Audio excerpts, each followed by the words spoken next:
JD here, and as you can see, we are back on F124. And as you can see by the video title, we are going to be discussing how to get faster at F124 because believe it or not, what people think will make them faster is actually often very much the opposite and very counterintuitive to what they are doing, which is why they normally hit plateaus, they get frustrated, and yeah, tend to just give up really when it comes to trying to hit their potential. So I really hope this video helps you out. Please give it a like if it did, and yeah, let's get straight into it. So I think one of the most important things, and a lot of these things I'll be discussing in this video, I feel are probably maybe not really thought of too much and a little bit underrated. I think number one is just making sure you have the right game settings, and then there's no such thing as the perfect settings because depending on your wheel and your preference and everything as well, but I do think it's always good to start with something like this. So if you go into control, vibration and force feedback, go into the calibration, the steering rate should always be on 100% in my opinion, but everything else I think it's a good idea to start with 0. And if you do have a load cell pedal, no matter what the brand is, whatever the manufacturer is, I think maybe adding 5 dead zone to the brake dead zone and also potentially the throttle, a little bit of dead zone in there as well. I think that's really it, unless you have something very, very specific and you are really struggling. The reason why I say to put these all to 0 is I think it's very important to have a full range of control with the inputs. That's why I'd always say to people to start on 360-degree rotation as well. Match what your inputs are doing with the screen as much as possible. I think a lot of people tend to really overcomplicate this, add a lot of saturation to make it a lot more sensitive, lower the wheel rotation to maybe something like 280 or 300 before actually getting used to the game and learning how to drive it properly. It then doesn't become natural. So this is something that I would definitely recommend. Number 2 is to make sure you have a baseline setup for every single track. And yes, I know setups can be complex, and especially if you're new to the series, can be a little bit overwhelming. But I think a really good way to make sure that you're always going to be somewhat competitive is just making sure you have a baseline setup for every track. So if you're doing an open lobby or career mode or anything like that, you don't want to be running the preset. Make sure you have a baseline. So I think a really good way to do that is to go into the time trial, whatever the legit, and that word legit because there are a few unlegit times in the time trial world records, but make sure you're choosing the legit time trial world record for your console. So whether that's PC, PlayStation, Xbox, make sure it's on your console because there is a few little differences in between. Those are going to be very good wings to be starting off with, and I would recommend plugging in this rest of this setup. So for the transmission, the geometry, the suspension, the brakes, the tire pressures, if you run something like this and make sure you're using the wings from the time trial, you're going to be pretty much good to go for about 90% of the tracks. Yes, you can tweak it. So if you're doing league racing, open lobbies, yes, you can make some more changes to get that extra 10%, but I think it's probably more important to focus on your driving, have a decent baseline setup where you know it's not going to be the complete opposite of what you should be running, and then work on those fundamentals. Once you really get used to those fundamentals, then you can start tweaking the setup. Once you acquire a lot more setup knowledge, actually understand how the components work and change, then I think it's a good time to do that. But make sure you have a baseline setup for every single track.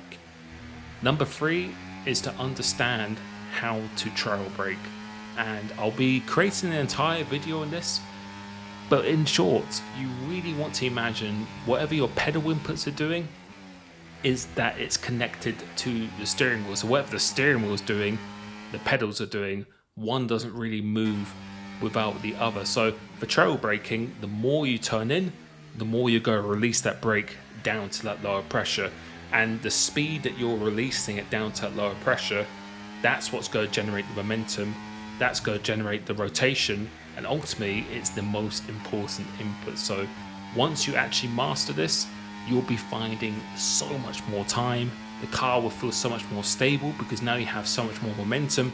You won't be locking the fronts, you won't be locking the rears because you're dropping that pressure in alignment with how much you're actually turning into the corner. So the more you turn in, the more you drop that brake pressure, and that is just going to help everything in your driving, and you'll be very surprised how much time you actually gain by doing that. So if you would actually like to go into detail of that, consider booking a coaching session with me at coachlimits.com, because this is something I go into in a very, very high level detail on within my sessions.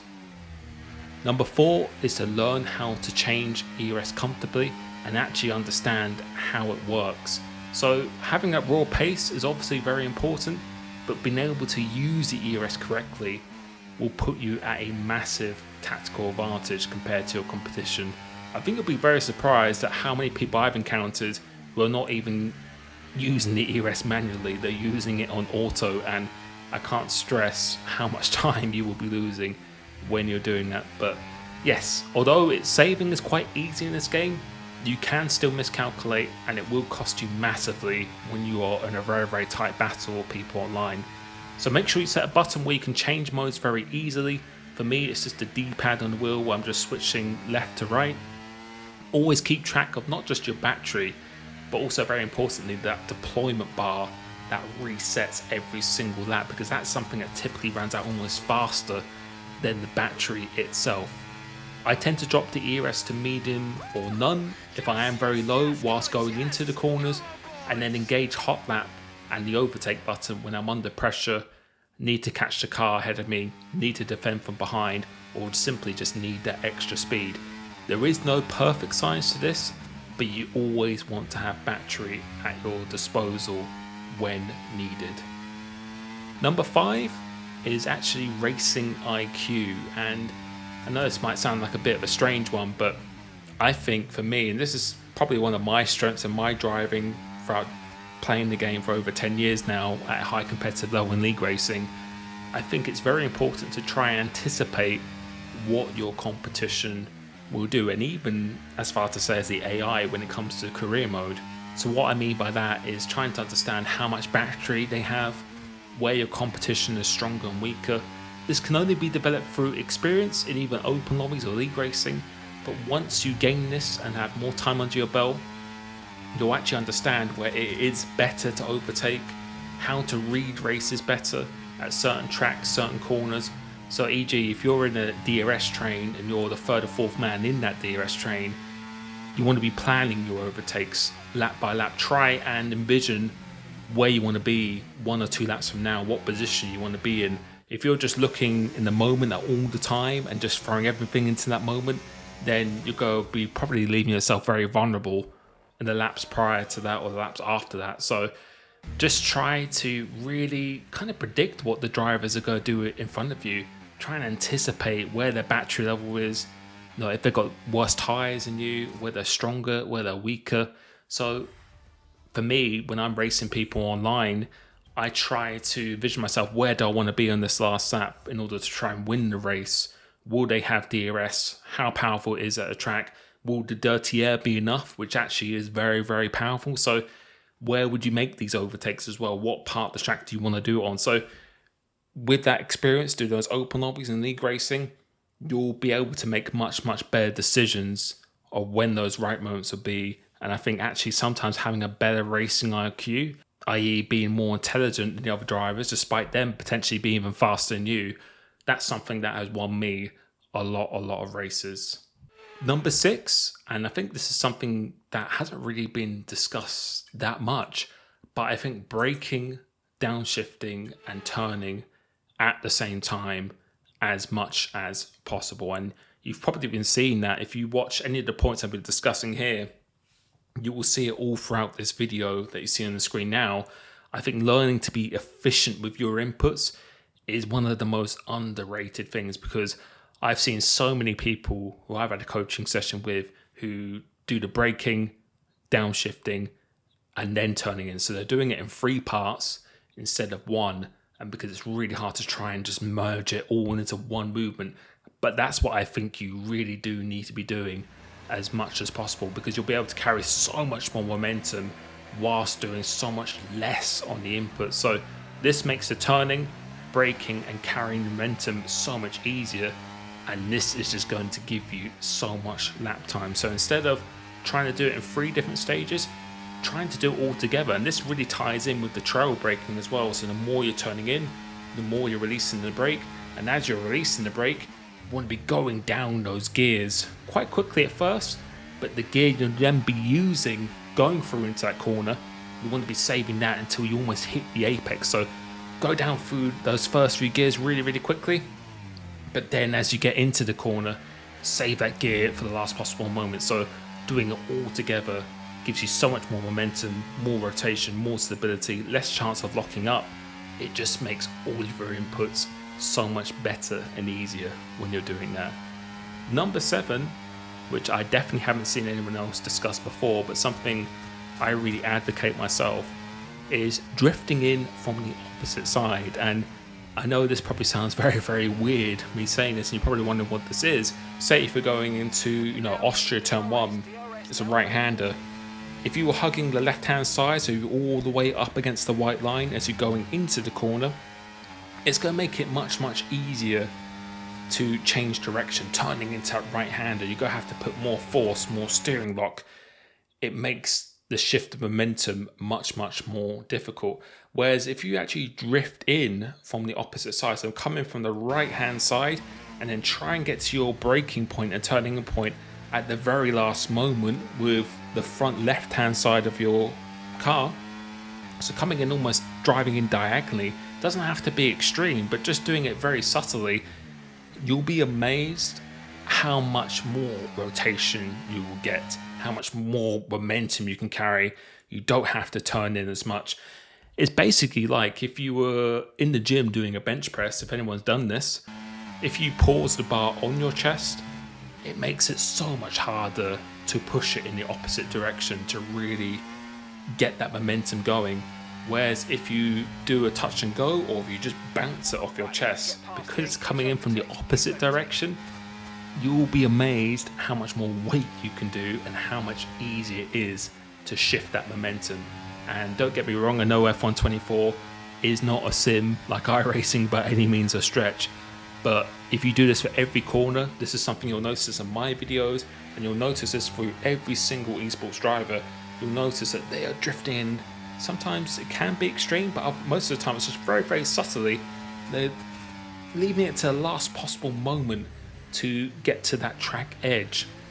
Coming in from the opposite side, it makes it so much easier to change that direction. You'll be seeing that throughout this video as I've been discussing it as well. So give that a try, because I think you'll be amazed how much lap time you will actually gain whilst you are doing that.